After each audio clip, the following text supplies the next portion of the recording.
Harcaatonni waraana PP seeraan ala Oromiyaa keessatti gochaa shororkaa uumaa jiran guyyoota itti aanan keessatti gara mooraa waboo isaaniitti dhiyoo jirutti akka harka kennatan waamicha dhiyeessinaa jiran. Ibsa ajaja olaanaa ABO waboo kan dubbisu Raastaa Mahammad. Harcaatonni waraana PP seeraan ala Oromiyaa keessatti gochaa shororkaa uumaa jiran guyyootan itti aanan keessatti gara mooraa waboo itti dhiyoo jirutti akka harka kennatan waamicha dhiyeessina. Ibsa ajaja olaanaa ABO adoolessa 5,2020 takka. Sirni faashistii PP Abiy Ahmedin durfamu Oromoo waggaa kumaaf cabsee Oromiyaa akka hawwii habashootaatti qarcanii itti roorrisuu dhaadannoo jedhuun ergaa akka haaraatti duula qindaawaa saba Oromoo fi Oromiyaa irratti bananiin waggootan 4 ol tahee jira. Haa ta'uutii waggoota darban keessa duula Oromummaa Oromiyaa fi Oromoo cabsuu kana kallattii hundaan burjaajii uumuun ilmaan Oromoo fayyadamuun Oromoodhuma qabsoo bilisummaa isaa dura dhaabuuf yaalii guddoo taasisaa ture. Kanaanis dhalattoonni Oromoo waraana weerartuu keessatti mindeeffamuun abiddatti oofamaa turan bu'aa malee seenaa gurraacha keessatti qooda fudhachuun ofiifis lubbuu ofiis dhabanii jiru. Yeroo kanattis weerartoonni Impaayera Itoophiyaa akka duritti olaantummaa sabaa yookaan eenyummaa qeenxee itti fufsiisuu barbaadan bakka hundatti salphinni isaan mudataa jira. Aluma wal fakkaatuun bakka itti duulan hundatti injifatamanii of duuba deebi'uun Oromiyaa irratti humna abdii kutattee bobbaasuun Oromiyaa irratti duguuginsaa itti fufsiisaa jiru. Baatii torbaan dura gaafa lolli Impaayera Itoophiyaaf Tigraay eegaluuf turetti ajajaan olaanaan ABO ibsa baaseen ilmaan Oromoo lola isin hin ilaallanne irraa akka qooda hin fudhanne akkasumas qawwee isaanii qabachuun uummata isaanii cinaa akka dhaabbatan waamicha taasisuun keenya ni yaadatama. Lolli Tigraay itti fufaa lola Oromiyaa ta'us dhibdeen lola kanaa uume garuu gaaffii eenyummaa saboota keessummeessuu diduuf bulchiinsa fiwudaalaa waggaa 60 dura turetti Impaayeratti deebisuuf hojii PP'n dalagaa jirudha. Tahullee ilmaan Oromoo osoo Oromiyaa irratti waraanni labsamee jiru lola kana keessatti qooda fudhachuun kisaaraa ta'uu hubachiisuun lola isaan hin ilaallanne keessatti Oromoon akka qooda hin fudhanne akeekaa ture.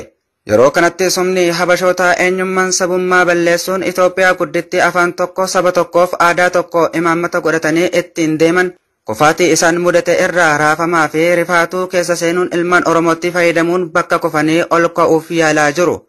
Harcaatota loltoota isaanii ammas Oromiyaa keessatti bifa haaraan bobbaasuun ajjechaa saamichaa fi duguuginsa sanyiis gaggeessaa jiru. Ilmaan Oromoo sirna nama nyaataa faashistii yakkamaa Oromoo fi Oromiyaa irratti shororkaa labse kanaaf wardiyyaa taatanii jirtan yeroon itti seenaa keessan haaroonfattan ammaadha. Ajajoonni akkasumas loltoonni sirna nama nyaataa kana ogummaa fi dandeettii keessaniin utubaa jirtan sirni kun diigamuun Impaayeratti jigsaa jira. Isiniif miti ofiifuu wabii tahuu dadhabee jira. Haala kana keessatti isaanis waamicha lammii keessaniif dhaga'uun waraana bilisummaa Oromootti dabalamuun ummataa fi biyya keessan Oromiyaa akka tajaajiltan waamicha isiniif dhiyeessina. Kanaafis guyyoottan itti aanan kana keessatti gara mooraa waraana bilisummaa Oromoo isinitti dhiyoo jirutti akka makamtan waamicha isinii akeekna. Gama kaaniin loltoonni diinaa bobbaafamtanii seeraan ala Oromiyaa keessa socho'aa jirtan saba kam keessallee yoo taatan hararraa eegaluun wootti harka kennachuu kanaan ala daangaa Oromiyaa keessaa bahuun dirqama akka ta'e garjabeessuun ajajaan olaanaa ABO akeekkachiisa. Waraanni Itoophiyaa duguuggaa sanyii yakkaa fi cubbuu uummata qulqulluu irratti dalaguu ture guutuutti diigamuun shiftaa tahee jira. Qaamonni seeraan hidhattanii faashistoota PP'n bobbaafamtan kamilleen warreen maqaa nageenyaa eeguun sochootan dabalatee hatattaman qawwee keessan waliin akka gara mooraa waboo isinitti dhiyoo jirutti dhufuun uummata keessaniif wabii taatan isiniin jenna. Qaamni waamicha kanarraa tarkaanfachuun sochii fafee fi baramaa PP'n itti bobbaasaa turetti dalaguuf Oromiyaa keessa socho'u kamiyyuu adabbii madaalawaa ta'e akka argatu hubachiisna. Walumaa galatti sirni Impaayera Itoophiyaa itti fufsiisuuf dhiiga dhangalaasaa jiru kun mo'atamuu isaa baree gocha abdii kutannaa fi haaloo bahinsaa saba Oromoo irratti dalagaa jiru fuuldura dhaabbachuun qawwee keessan akka diina kanatti deebisuun uummata keessan waliin dhaabbattan ajajaan olaanaan ABO irraa deebiin hubachiisa. Waraanni Impaayera Itoophiyaa kaaba biyyattiitti jabinaan rukutamuun kutaan waraanaa 5 guutumatti barbadaa'ee jira. Kanaan booda humniti Itoophiyaa tiksee itti fufsiisuu danda'us Itoophiyaanis wal faana kutuun caccabanii jiru.